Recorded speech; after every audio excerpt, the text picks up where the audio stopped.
Father Michael Maginot had no reason to believe he would become an exorcist. A quiet priest in a small Indiana parish, he lived a life of devotion and duty. But in 2012, he was called to something far darker.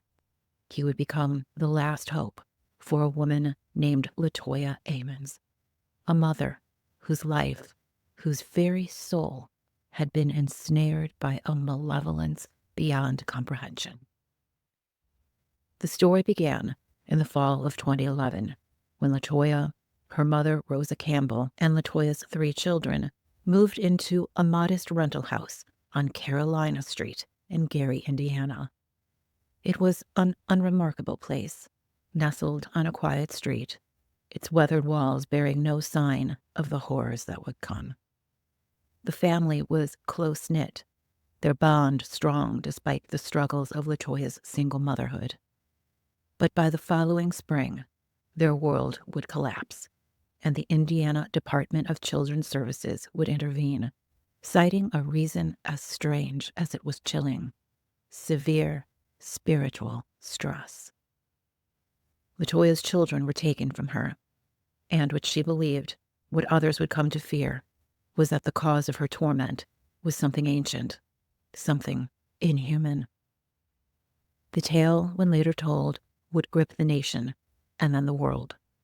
When Latoya spoke to the Indianapolis Star, her words ignited a wildfire of intrigue and terror. Her account became the most read article in the paper's history, drawing whispers of the supernatural into the mainstream. And the story spread, reaching the ears of ghost hunters, skeptics, and believers alike. Even the country's most famous paranormal investigator would come forward, compelled to know the house himself. Soon, the house on Carolina Street would earn a name whispered with fear: the Demon House. Latoya and her family had barely settled in before the nightmare began. The first omen came in the dead of winter, a season where nature itself should have silenced the creeping things. But the house had other plans. The flies came in droves, thick black horse flies, crawling, buzzing, defying the freezing cold. They swarmed the screened-in porch, their lifeless bodies falling, only to be replaced by more. Latoya and Rose fought them off, laying traps, swatting until their arms ached, but the flies did not stop. Then the footsteps began. Slow, deliberate, climbing the basement stairs when no one was there to climb them. And always, always after midnight. The sounds would end with the groan of the basement door easing open into the kitchen. The women would stand frozen in their bedrooms, their breath caught in their throats, unwilling to move, unwilling to acknowledge what their ears knew to be true. Some nights, the silence stretched unbearably until Latoya, heart pounding, flicked on the light and ventured forward. The kitchen was always empty, the basement silent. Yet the next night, the steps came again, and the next, until they were no longer just steps. The pounding started, loud, insistent, and then growls. Deep, guttural, reverberating through the walls like the warning of something unseen, something waiting. Grandmother Rosa, weary and terrified, found herself waking in the early hours to a new horror. A figure, a dark, towering shape, was pacing the living room. She could see it from her bed, its restless movement like that of a caged animal. She wanted to scream, to move, to breathe, but fear held her motionless, suffocating any sound she might speak. Morning brought courage, and she finally would force herself into the living room, searching for any sign of an intruder. The doors remained locked, the windows bolted shut, but on the floor, imprinted in a trail of moisture, were footprints, large, bare, black, leading nowhere. The house was just beginning to show its teeth. March 10th, 2012, a night of mourning, of remembrance. The house on Carolina Street was full. Friends and family gathered, sharing stories of a recently departed family member. The heaviness of the funeral was gone, the air full of laughter and voices, the house filled with the smell of beloved family foods. But something else joined it all, something unseen, pressing against the walls, lurking just beneath the surface. It began subtly. Latoya's daughter, who had gone to bed with a cousin, shivered and pulled her blanket tighter, complaining that something had grabbed her. But before anyone could react, her body jerked violently. She was yanked off the couch by an unseen force and dragged as though by invisible hands. Panic erupted among the adults, but there was no time to make sense of it. At that moment, a scream tore through the house. One of the boys had been hurled with such force that his small body slammed into a freezer that the family kept in the living room. The impact rattled the appliance where it stood. His breath hitched in ragged gasps as he clawed his way free, eyes darting wildly around the room, searching for something, anything that could explain what had just happened. But there was nothing they could see. The fear swelled, but the night wore on. Eventually, the gas began to filter out, unease clinging to them like second skin. The children were sent to bed, the house settling into a restless silence. Then, another scream. But this one was different. It was raw, shrill, piercing through the walls with inhuman urgency. Rosa ran. She threw open the door to her granddaughter's room, flicked on the light, and froze. The girl was falling. She hit the mattress with a sickening thud, as if some unseen force had let go of her the moment light filled the room. She lay, unstirring. Her cousin, sleeping over, now standing in the corner, was trembling, eyes wide with terror. "She was floating," she whispered. "She was in the air." In the morning, the girl's mother came to get her. They never returned to the house on Carolina Street. They were not the only ones who refused to step foot in the house.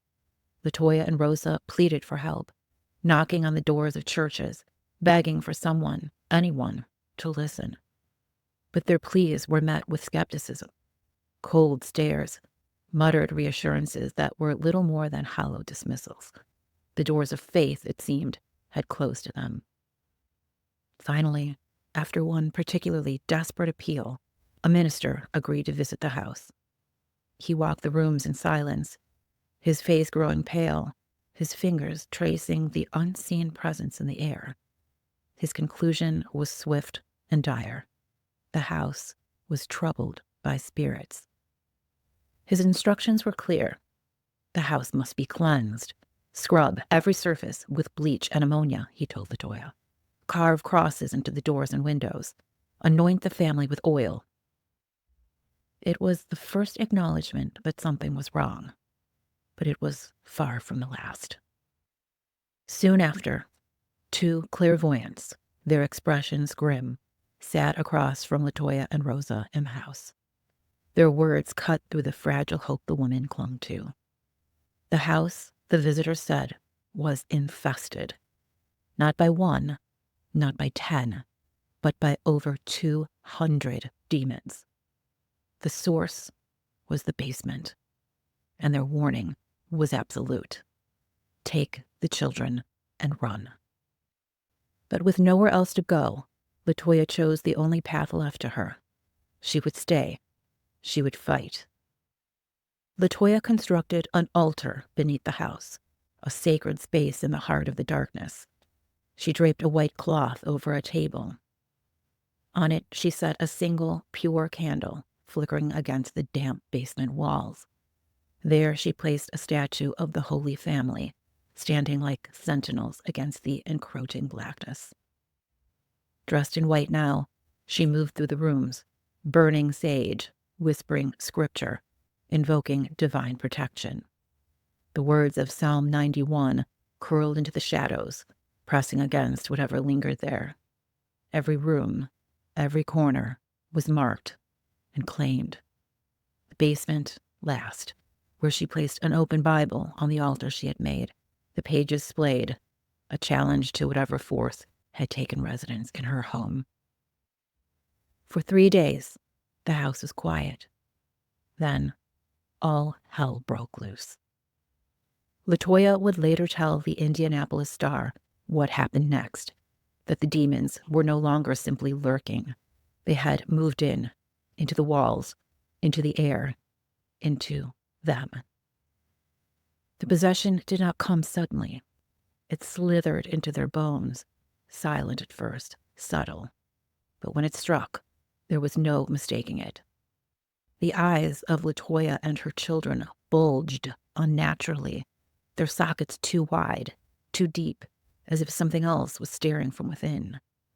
Lips curled into joyless, dead smiles, grins that never reached the eyes. Voices dropped into guttural, rasping tones, spitting out twisted phrases in languages none of them had ever learned. The family was exhausted, weighed down by a crushing, otherworldly fatigue. Lightheaded, nauseous, their heads pounded with relentless, splitting pain. Latoya's body felt drained, as though something was siphoning her very essence away, leaving behind only an empty shell. Her children, 12, 9, and 7, each suffered differently. The youngest spoke to something no one else could see, an imaginary friend, but the things it whispered to him were not the innocent musings of a child. It told him it knew what it was like to be killed. Then her 9-year-old muttered things that made her blood run cold. He spoke of what it felt like to be murdered. And her daughter? One night, she woke up screaming.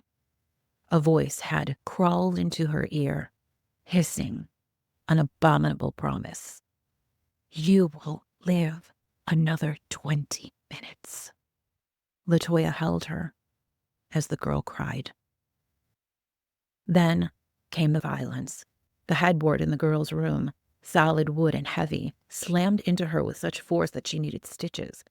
The youngest son was thrown from the bathroom, his body hurled by something unseen, skidding across the floor as if caught in the grasp of an invisible hand. Some nights, the only escape was a hotel. They would pack their bags, seeking respite in sterile, unfamiliar rooms. But they couldn't stay away forever. And when they returned, it was always worse. When the local churches refused to help, when the crosses carved into doors and the holy water sprinkled in corners did nothing, Latoya turned to the only other option, their family doctor. At first, he dismissed it. A delusion, a mental break. Hallucinations, he wrote, psychological distress. But when he met the children himself, something inside him shifted. He later told reporters that even he had been afraid. The fear took root when they arrived at his office. It started with that voice. Low, guttural, wrong. One of the boys glared up at the doctor, his lips twisting into something not quite human. And then before anyone could react, the younger boy was lifted into the air and thrown against the wall. His body struck the surface with a sickening crack before crumpling to the floor. And then both boys collapsed. The room erupted into chaos. A nurse called 911. Police officers flooded in, their faces pinched with disbelief. The boys were rushed to the hospital, their mother screaming after them. The staff at the ER barely hid their smirks. They had heard the story, the murmurs about the house on Carolina Street. Their skepticism dripped from every word as they dismissed Latoya's terror. But then, the younger child woke up, and he had to be restrained. 5 grown men, doctors, nurses, security guards, held down a 7-year-old boy. As he thrashed, snarled, his body twisting with unnatural strength. Someone made the call. Not to a priest, not yet. To the Department of Children's Services. Not long after, a caseworker arrived at the hospital, clipboard in hand, prepared to assess another troubled family. But as she examined the children, something changed. The youngest boy's face contorted, his lips peeled back in a grotesque smile. Then he lunged straight for his older brother's throat, his small hands clamping around his sibling's neck, squeezing, his eyes rolling back in his skull. It took multiple adults to pry his fingers away. The caseworker, unnerved, separated the children, breaking them into an exam room with only their grandmother and a nurse present. But there was no safety in this isolation. The moment the door closed, the youngest boy's expression shifted again. He opened up his mouth. The words dripped from his lips, low and deliberate. "It's time to die." At the same time, the older boy turned, his movements mechanical and stiff. He locked eyes with his grandmother, then charged, ramming his head into her stomach with brute force. Rosa grabbed his hand, whispering a desperate prayer. And then he smiled.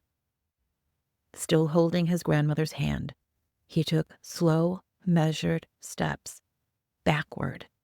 He walked up the wall and across the ceiling, gliding as if weightless, defying gravity, his body twisted upside down as he moved over her head. And then he landed on his feet. It was the nurse who ran first, then the caseworker, leaving the grandmother and the children alone. Later, in her report, the caseworker didn't bother with clinical terms. She wrote plainly that she believed an evil influence was affecting the family. The next morning was the youngest boy's 8th birthday. Latoya bought cake, trying to force some semblance of normalcy.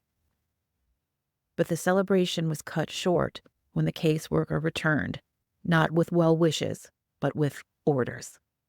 The children were being taken immediately.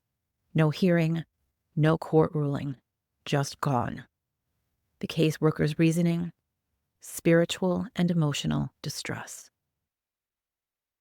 And then something unexpected. A hospital chaplain, having overheard the story, made a call, a request for something extraordinary, an exorcism. Father Michael Maginot was not a man of spectacle. He did not seek the limelight, nor did he entertain the dramatic. But when the request came from his friend at the hospital, he did not refuse. He agreed to visit the house, to see for himself, to find out whether he could help. On April 22nd, 2012, Father Maginot arrived at the house on Carolina Street. For 2 hours he listened. The lights flickered as the family spoke, sharing their tales of the time in the house. The blinds swayed, though no one stirred the air, and no draft could be detected. And as Latoya described the agony of the last few months, her voice faltered, her breath hitching, and then her body began to convulse. Father Maginot pressed a crucifix to her forehead. The reaction was immediate. She thrashed, her limbs jerking violently, her face twisting into something unrecognizable. The priest's resolve hardened. This was real. This was evil. And whatever had taken hold of this family was not going to let them go without a fight. Father Maginot told Latoya and Rosa to take their things and get out. Don't come back, even when the children are returned to you. But less than a week had passed before Latoya and Rosa found themselves standing once again at the threshold of the house they had come to fear. But this time, they were not alone. The caseworker had returned, not out of bravery, but obligation. She did not come alone. She had asked a police officer to accompany her, an added layer of protection against something she could not name, but had come to believe in. 2 other officers, drawn by curiosity, insisted on joining. Together, they moved through the house cautiously, inspecting each room. The living room, the bedrooms, the bath, each appeared still and lifeless, as though nothing unnatural had ever happened there. The kitchen led to the basement, and beneath the basement stairs, something waited. Down there, Latoya pointed to it, a patch of dirt surrounded by jagged, broken concrete. A wound in the floor itself. "That's where they come from," she told them. "That's where it all starts." The officers were skeptical until their equipment began to fail. One officer had brought an audio recorder, fresh batteries inside. It flickered and died. The red power light sputtered as if something unseen was draining the life from it. Another officer, playing back his own recording from his phone, heard a whisper not of this world. Then the photographs. One officer aimed his camera at the basement stairs. Click, click. Later, when he reviewed the images, something was looking back. A pale, cloudy shape curled in the upper right-hand corner of the frame. At first indistinct, but on closer inspection, it became something else. It was, undoubtedly, a face. Another officer enlarged the image. A second figure emerged then from the darkness, green, spectral, feminine, watching. One of the officers, a seasoned Gary police captain, would later admit that something inside the house had changed him. Something had followed him. On his drive home, his patrol car's radio crackled with static, then cut out completely. The garage at his house refused to open. There was power, lights in every window, but the door stood defiant, locked against him. Then, as he sat behind the wheel, incredulous, the driver's seat began to move, back and forth, with no hand on the controls. He took the car the next day to a mechanic. The diagnosis chilled him. The seat motor was broken. It should not have moved at all. Meanwhile, the Department of Children's Services pressed forward. The court ruled against Latoya. The children were removed, citing neglect, but not because of demons. The official reason? Truancy, a failure to enroll them in school. It did not matter that their education had suffered under the weight of the horror that had consumed their home. The system had already made its judgment. The oldest children were sent to St. Joseph's Carmelite home in East Chicago. The youngest was placed in a separate psychiatric facility. A clinical psychologist noted that he was stable, unless he was speaking of the house. Then his words twisted, his thoughts tangled. He contradicted himself. It was as if something in his mind was deliberately keeping him from telling the truth. The official report concluded that there was no true psychotic disorder. The psychologist's final verdict? Delusion, he wrote. Yet when the children spoke, their stories remained eerily consistent with one another. The daughter described shadow figures moving in the house. Twice she had slipped into a trance, eyes wide but unseeing. Her older brother described the same thing. Doors would slam, he said. Stuff would move by itself. The authorities' solution was chilling in its irony. They forbade the children from speaking about demons. Therapy would be required, counseling ordered, and Latoya given one final directive: find a new home. The order was not for her safety, not for the children's well-being, but because those in power wanted nothing more to do with Carolina Street. No one wanted to make those future visits to the home. But the investigation wasn't over. On May 10th, 2012, Rosa and Latoya returned to the house. This time, Father Michael Maginot came with them. 2 Lake County police officers followed them in, their police dog in tow, and a new caseworker, one who had volunteered to replace the last. because the first refused to come back. The group descended into the basement, the dog sniffing the steps as they went. A foul, unnatural scent clung to the air, thick and humid. And then something caught the caseworker's eye. A strange, viscous liquid was oozing from the wall. When she touched it, she recoiled. It was warm, sticky. It should not have been there. Maginot examined the dirt beneath the stairs, instructing the officers to dig there. He believed there were things buried beneath. A few moments later, the shovel began to bring things up. A press-on fingernail, a political button, a pair of boys' socks, the feet cut away, a rusted pan lid, a pair of underpants, and something else. In the dirt, they found a heavy weight of some sort. The priest and the officers exchanged looks. Was this the sign of a curse? Or of something much more tangible? Could this be evidence in some unknown murder case? Some unknown murder that had never surfaced? Latoya's boyfriend had once asked for a piece of her clothing, underwear specifically. She had refused, but strange things had vanished from her home since then. A missing family photo, shoes that had seemed to disappear into thin air. And then there was a phone call. A woman's voice was on the other end, angry, full of venom. "You'll regret ever being with him." It was the wife of a man Latoya had been seeing. Latoya hadn't known he was married. She'd assured the woman she wanted nothing to do with an adulterer, and yet the threat had already been spoken. The Catholic Church has long held that a curse is more than just belief. It requires a tether, an object, a token, something that binds the victim to the intention of the one who casts it. Maginot ordered the items covered again and sprinkled blessed salt over the disturbed earth.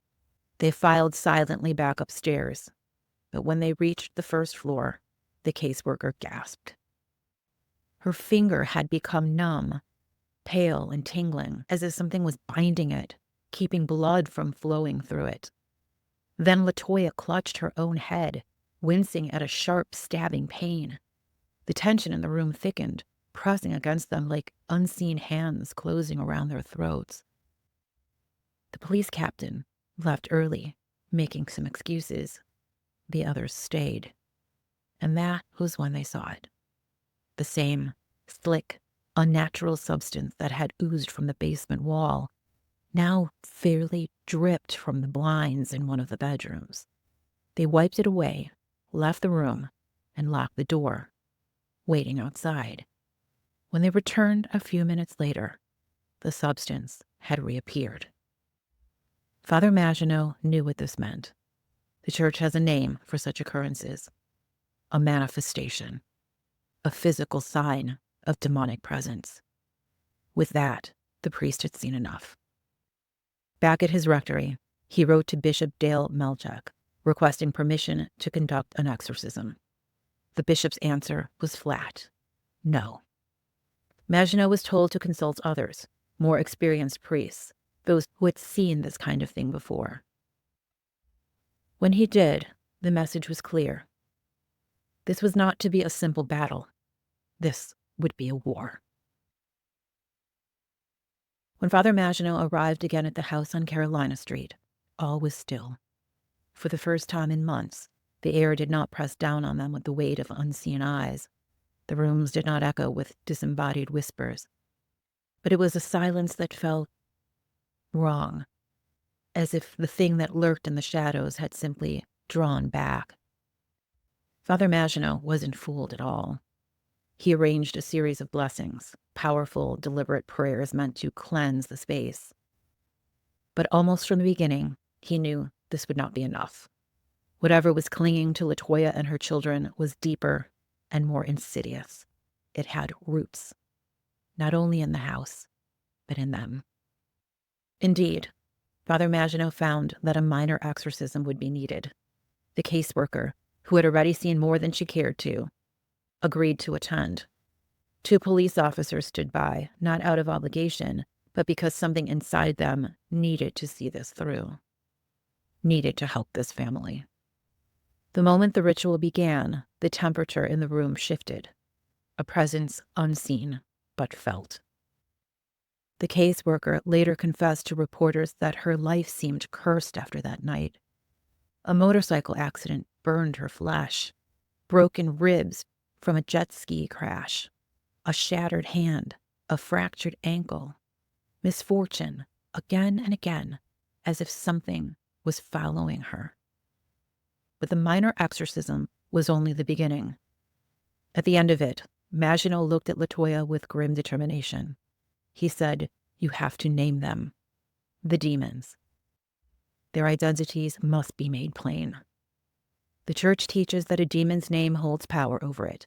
It is the key to driving them out, to severing their grip on a soul. Without it, the battle is far harder to win." Latoya tried.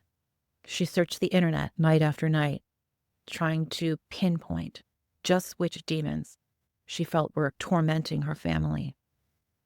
Every night, something fought back, her computer freezing, the screen flickering to black, as if something inside it did not want her to succeed. Waves of nausea struck her.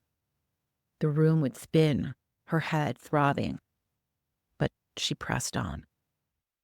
One day, she called Father Maginot. She had found the names that felt right, names tied to the suffering, to the pain of children. Father Maginot listened as she whispered them into the telephone. And then, with a solemn nod to himself, he gave her news that sent a shiver through the phone line.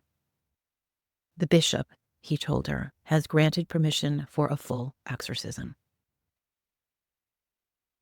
The rite would be performed 3 times, the first 2 in English, the last in Latin, the language that demons fear most. 2 police officers stood by, not just as witnesses, but as reinforcement. They had seen things, heard things, and they knew that if the worst happened, if something inside Latoya fought back, it would take more than faith to restrain it. During the first exorcism, Latoya convulsed violently, thrashing as if something inside her was resisting the ancient words spoken by Maginot. At times, she fell into unconsciousness, limp, unmoving. Maginot knew the trick. Demons lull their victims into a sleep-like state, playing dead to weaken the ritual and get the priest to stop. The second exorcism was worse. Latoya's body jerked, her fingers curled into claws. The air in the room thickened. But as the rite continued, something seemed to shift. By the end, Latoya slumped forward in her chair. She was exhausted, but seemed lighter somehow. Something, it seemed, was loosening its grip. Father Maginot allowed himself a breath of hope. He went on retreat to prepare himself for the final confrontation. The demons, he knew, were not done. He had to be ready for the final fight. On retreat, Father Maginot looked back in his mind on what had happened so far, and he looked back on the course the exorcisms had taken. He'd known the first exorcism had not been enough the moment he stepped outside of the church. The evening air was cool and still, the parking lot empty, save for his own car, which had been parked next to the spot where Latoya's had been, before he'd sent her away with well wishes, promising to call her the next day. On the ground, where her car had been, he saw it. Torn apart, scattered like dead leaves. The rosary beads he had given her in the church. Something had ripped them apart. June 2012. No police this time. Just Maginot, his brother for support, and Latoya. She convulsed at first, then fell asleep. A deep, unnatural stillness. And then it was over. Latoya Ammons left Gary, Indiana that fall, taking her children and her mother to Indianapolis, far away from Carolina Street, far away from the demon house. 3 years later, I spoke with Father Maginot during my research for a book on the ghosts and hauntings of Gary. By then, he had seen things most priests never encounter. He was still not the official exorcist of the Diocese of Gary. There still wasn't one. But this case, this family, had changed him. I've blessed plenty of homes, he told me. After a death, after a move, it's common. But this, and he shook his head, this was different. This time he had seen things. Lights flickering, blinds moving on their own, footsteps in empty rooms. He had felt it the moment he pressed the crucifix to Latoya's forehead. That's when I knew, he told me. It wasn't the house. It was her. The case should have ended there, but it did not. The house, that house, was not finished. Zak Bagans, the star of the wildly popular Travel Channel series Ghost Adventures, bought the demon house in 2014. He claimed to have lived inside, filming a documentary describing the powers of the house and what it had done to him. I had worked with Bagans before. I had friends close to his show, trusted historians and researchers. But when I reached out for an interview, for even a comment about the house, I was met with silence. And then, without warning, Bagans had the house demolished. Suddenly, it was gone, erased, as if it had never been there at all. But not before he took something with him. The basement stairs, artifacts from inside. He took it all to his haunted museum in Las Vegas, and with it, a trail of misfortune. Something about this case was different. The demon house didn't just haunt, it ruined. Those who touched it, who stepped inside, who bore witness to its horrors, they suffered. A longtime paranormal investigator who had visited the house 6 times was struck down years later by an inexplicable and aggressive brain tumor, passing away. A psychic medium connected to the case, diagnosed with a rare and aggressive form of cancer. Dr. Barry Taff, a seasoned paranormal researcher, returned home after visiting the house to find his organs shutting down one by one. The medical bills and personal struggles leaving him eventually homeless. Mark and Debbie Constantino, the famed husband and wife, electronic voice phenomenon researchers, experts in spirit communication, were found dead in a gruesome murder-suicide in 2015. According to stories, their names had been called out inside the demon house. The caseworker, who had suffered so many tragic injuries, appeared in the news again years after leaving the case. She had stolen an ambulance, and police had arrested her and taken her to the station lockup. Reporters shared that the woman had become known for psychiatric problems. On October 8th, 2021, Armani LaShawn Ammons, the youngest son of Latoya Ammons, passed away at the age of just 17. His passing was recorded publicly in a funeral home obituary, which told the story of a well-adjusted young man who enjoyed his part-time jobs, school, and his membership at a local Christian church. No further details were shared by the family.